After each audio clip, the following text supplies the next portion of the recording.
يمحق الله الربا ويربي الصدقات والله لا يحب كل كفار أثيم.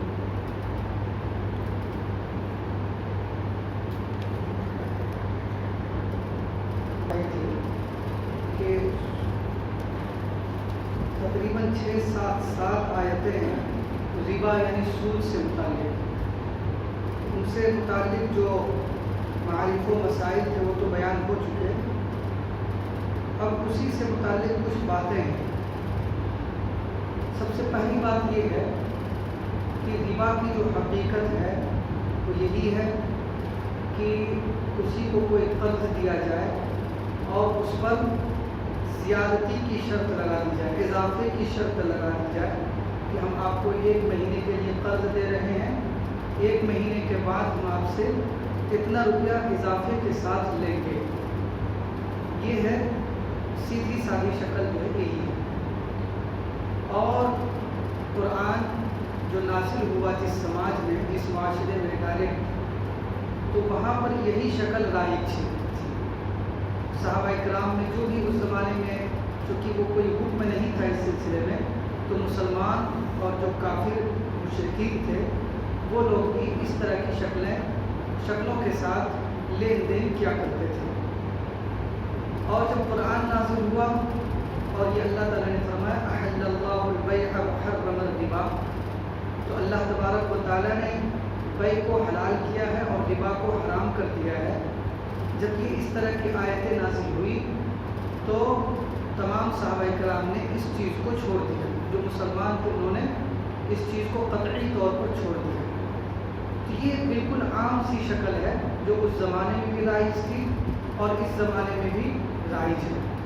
قرآن نے جس کو حرام کیا ہے وہ یہی ربا ہے. قرآن نے جو حرام کیا ہے وہ یہی شکل ہے. اور احادیث میں بھی ربا یعنی سود سے متعلق تقریباً 40 حدیثیں ہیں. سود کے حرمت یا اس کی قباحت کے بارے میں 40 آیتیں ہیں. اس لیے یہ قطعی طور پر حرام ہے. قرآن اور احادیث کی روشنی میں یہ صورت, یہ شکل جو ہے قطعی طور پر حرام ہے.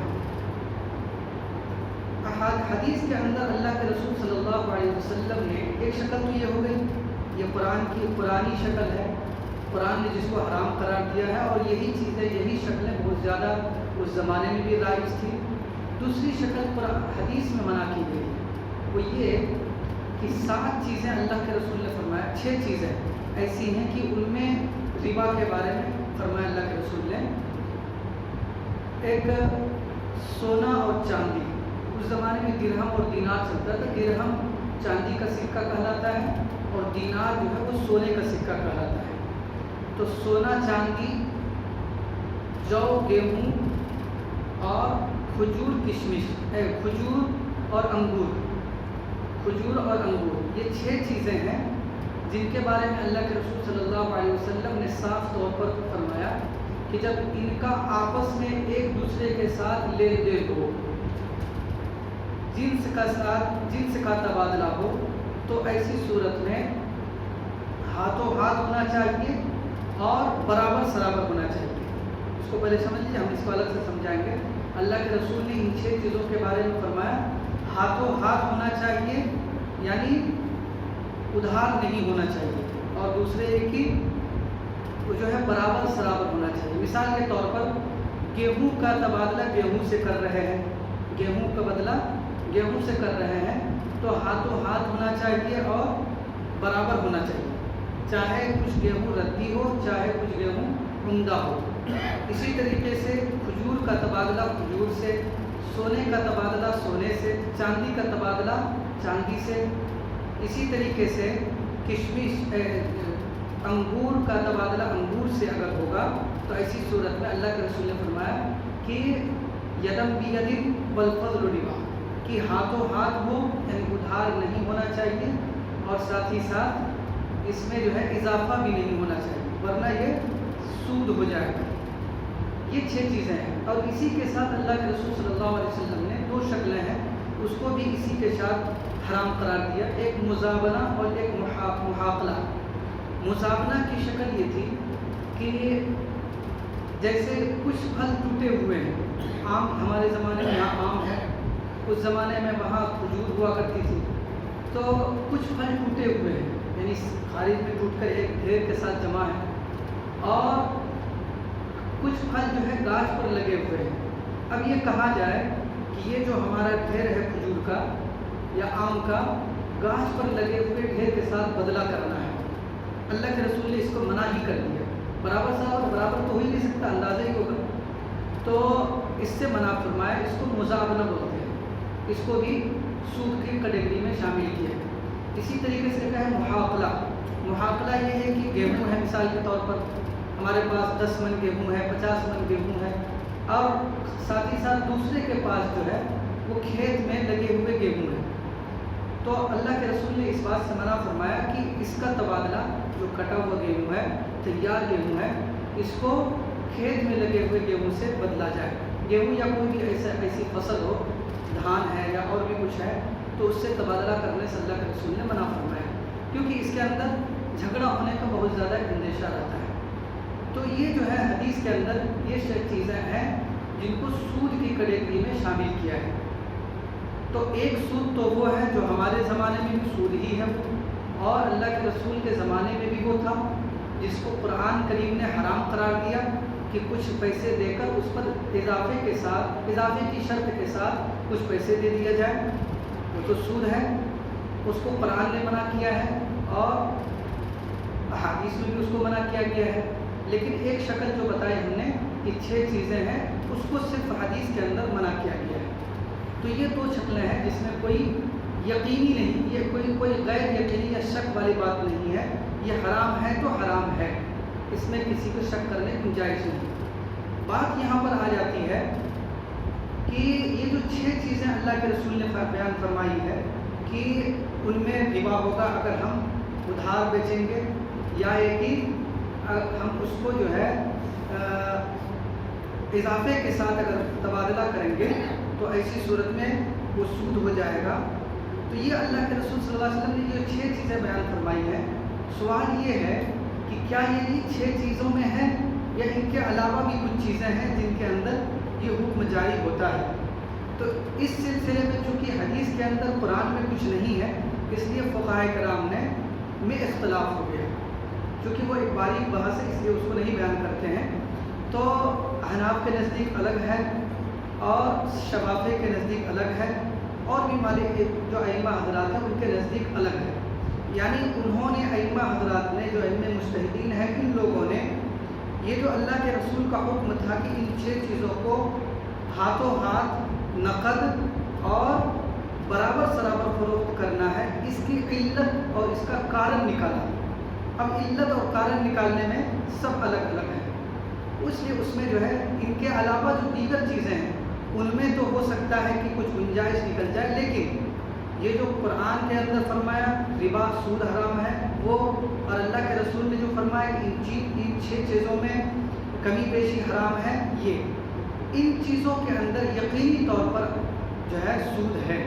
باقی چیزیں جو ہے اس کے اندر اختلاف ہو گیا، اور باقی چیزوں ہی کے بارے میں حضرت عمر فاروق رضی اللہ تعالیٰ عنہ نے فرمایا کہ کاش کہ اللہ کے رسول کی جانب سے کوئی بیان شافی آ جاتا جس میں یہ واضح ہو جاتا کہ ان 6 چیزوں کے علاوہ بھی کچھ چیزوں میں ربا اور سود پایا جاتا ہے۔ تو یقینی سود جو ہے وہ ہے جو رائج ہے یہاں بھی اور زمانے جاہلیت میں بھی تھا، اور کچھ چیزوں کے اللہ کے رسول نے جو ہے حرام کیا، اس میں برابر ہونا چاہیے، وہ بھی یقینی ہے۔ اس کے علاوہ جو تیسری چیزیں ہیں اس کو اجتہادی چیز ہے، اس میں ائمہ کے درمیان اختلاف ہے۔ اب یہ ایک تو بات ہو گئی شکل۔ اب ہمارے زمانے میں جو کاروبار ہے، ہمارے یہاں جو رواج ہے قرض دینے کا، قرض اگر کوئی دے بغیر کسی شرط کے تو یہ اس کے بارے میں بڑا ثواب کا کام ہے، بلکہ بعض روایت میں آتا ہے اور بعض باتوں سے پتہ چلتا ہے کہ بعض حالات میں قرض کا ثواب صدقہ سے بھی بڑھ جاتا ہے، کیونکہ قرض لینے والا آدمی انتہائی محتاجی کے حالت میں قرض لیتا ہے، اور جب کوئی اس کو قرض دے دیتا ہے تو اپنی ضرورت پوری کر لیتا ہے، جبکہ ہم صدقہ جس کو دے رہے کوئی ضروری نہیں ہے کہ اس کو فی الفور ضرورت ہو، کوئی ضروری نہیں ہے کہ فی الفور ان کو ضرورت ہی ہو، ضرورت مند ہے لیکن فی الفور اتنی ضرورت نہ ہو جتنا کہ ایک قرض لینے والا لے رہا ہے، اس لیے بعض حالات میں اس قرض دینے کا ثواب بڑھ جاتا ہے۔ اب یہ ہے کہ ہمارے یہاں جو اب سودی لین دین ہے دو طرح کا ہے، ایک تو مہاجنی طریقہ ہے۔ مہاجنی طریقہ وہ تو اتنی بھونڈی شکل ہے کہ اس کو کوئی بھی سمجھ سکتا ہے کہ وہ سماج کے لیے، ملک و ملت کے لیے انتہائی نقصان دہ ہے۔ مہاجنی طریقہ یہی ہے کہ آپ کو ضرورت پڑی شادی بیاہ میں پیسہ خرچہ کرنے کے لیے، یا علاج کے لیے، یا اور بھی کوئی ذاتی خاص ضرورت کے لیے کسی مہاجن کے پاس گئے اور اس سے قرض لیا آپ نے 1 لاکھ روپے۔ اب اس نے جو ہے 10 پیسہ 20 پیسہ جو ہے سود لگا دیا۔ اب اس میں لگا دیا کہ بھائی 1 مہینہ میں دو گے تو اتنا، آگے بڑھے گا تو سود بھی بڑھ جائے گا، جو رقم اضافہ ہوگا اس سے تو سود بڑھے گا ہی، الگ سے سود کی شرح بھی بڑھا دیتے ہیں۔ تو یہ اتنی بھونڈی شکل ہے کہ یہ خون چوسنے والی شکل ہے، اس کو ناجائز ہونے کے لیے کسی کو سمجھانے کی ضرورت نہیں ہے، کیونکہ انسان جب جس نے قرض لیا ہے کوئی ضروری نہیں ہے اب اس نے علاج میں خرچہ کر دیا، وہ 1 لاکھ کب ہوگا اس کا، اور 1 لاکھ ہوتے ہوتے اس کا کئی لاکھ جو ہے اس کے ذمہ ہو جائے گا۔ یہ پوری زندگی جو ہے کبھی کبھی سود کے قرض میں دب کر بھی انسان جو ہے ختم ہو جاتا ہے۔ اس لیے اس کی حرام ہونے کی وجہ سمجھانے کی ضرورت نہیں ہے۔ ایک شکل جو ہے وہ کاروباری ہے۔ کاروباری سود جو ہے خاص عام طور پر بینک سے لوگ جو ہے لیتے ہیں۔ بینک میں بھی جو سودی کاروبار چلتا ہے اس کے بھی نقصان ہے۔ وہ بظاہر آپ کو لگ رہا ہوگا کہ بھائی اس سے جو ہے کچھ انسانوں کی ضرورت پوری ہو جاتی ہے، لیکن انفرادی طور پر اگر کسی کا فائدہ ہو جائے تو وہ جو ہے، اور اس کے مقابلے میں اگر اجتماعی طور پر نقصان ہو تو ایسی صورت میں اجتماعی طور پر جو نقصان ہو رہا ہے اسی پر نظر رکھتے ہوئے اس چیز کو حرام قرار دیا جاتا ہے، اس چیز کو خراب اور غیر ضروری قرار دیا جاتا ہے۔ دیکھیے، جہاں تک فائدہ ہونے کی بات ہے تو دنیا میں جتنے بھی کام ہیں، چاہے وہ گھٹیا سے گھٹیا کام ہو، اس کا کچھ نہ کچھ فائدہ جو ہے آپ کو نظر آ جائے گا۔ چوری کرتا ہے، ایسے اس کے نتیجے میں چوری کا مال اس کے پاس آتا ہے، اس کا فائدہ ہو جاتا ہے، لیکن چونکہ اس کی وجہ سے ایک نظام اور سسٹم ختم ہو رہا ہے، دوسرے کو نقصان ہوتا ہے، پوری جو ہے ہر شخص اپنے آپ کو غیر محفوظ کرتا ہے، اس وجہ سے یہ چوری کرنا حرام قرار کیا۔ یہاں پر کوئی یہ نہیں کہتا کہ چوری کے نتیجے میں چور کا کو کچھ نہ کچھ فائدہ ہوا، کیونکہ ایک انفرادی فائدہ ہے اور دوسری طرف اجتماعی طور پر نقصان ہے، اس لیے اس کو کوئی جائز نہیں قرار دیتا۔ کوئی جو ہے جوا کھیل رہا ہے تو اس کی بھی یہی شکل ہے۔ تو بظاہر جتنے بھی کام ہیں اس میں کہیں نہ کہیں آپ کو فائدہ نظر آئے گا، لیکن اس کے نقصان کو دیکھتے ہوئے اس کو کیا کہا گیا ہے؟ حرام قرار دیا گیا۔ خود قرآن شریف میں شراب اور جوا کے بارے میں اللہ تعالیٰ نے فرمایا قُلْ فِيهِمَا اسْمٌ كَبِيرٌ وَمَنَافِعُ لِلنَّاسِ، آپ فرما دیجیے کہ ان دونوں کے اندر تھوڑا فائدہ ہے لوگوں کا، لیکن بہت بڑا گناہ بھی ہے۔ تو کچھ نہ کچھ فائدہ ہر ایک میں ہے، لیکن جب اس کا نقصان بڑے طور پر، بڑے پیمانے پر نظر آتا ہے تو وہ پھر وہ فائدہ کو نظر انداز کر کے اس چیز کو حرام اور قطعی جو ہے ممنوع قرار دیا جاتا ہے۔ ٹھیک اسی طریقے سے سود میں بھی، سودی کا لین دین میں بھی بظاہر آپ کو کہیں پر آپ کو فائدہ نظر آئے گا، لیکن اس کی وجہ سے یہ ہوتا ہے کہ غریب آدمی غریب سے غریب تر ہوتا چلا جاتا ہے، اور مالدار آدمی مالدار سے مالدار تر ہوتا چلا جاتا ہے، یہاں تک کہ وہ ملک کے سسٹم پر قابض ہو جاتا ہے، وہ چیزوں کی قیمتوں کا مالک بن جاتا ہے، وہ ہر چیز کو اتنا اسٹاک کر لیتا ہے کہ لوگوں کے اندر ہاہاکار مچے، اور پھر اس کے بعد جو ہے ہم اس کو اپنے من موجی دام سے اس کو نکالیں، فروخت کریں۔ مثال کے طور پر ایک شخص جو ہے کاروبار کے لیے رقم لیتا ہے، سود یہاں پر بینک سے لون لیتا ہے کاروبار کے لیے۔ اب ہم اور آپ یہاں کا سسٹم تو پورے طور پر نہیں معلوم، لیکن اتنا ضرور ہے کہ ہر ایک کو قرض نہیں ملتا ہے، ہر ایک کو قرض نہیں ملتا، آپ کو کچھ نہ کچھ دکھانا بھی پڑتا ہے اور اسی کے مطابق آپ کو قرض بھی ملے گا۔ مثال کے طور پر کہیں پر یہ سسٹم ہے کہ آپ کو مثال کے طور پر آپ کو 10 لاکھ قرض لینا ہے تو کم سے کم آپ کو 1 لاکھ روپیہ دکھانا پڑے گا،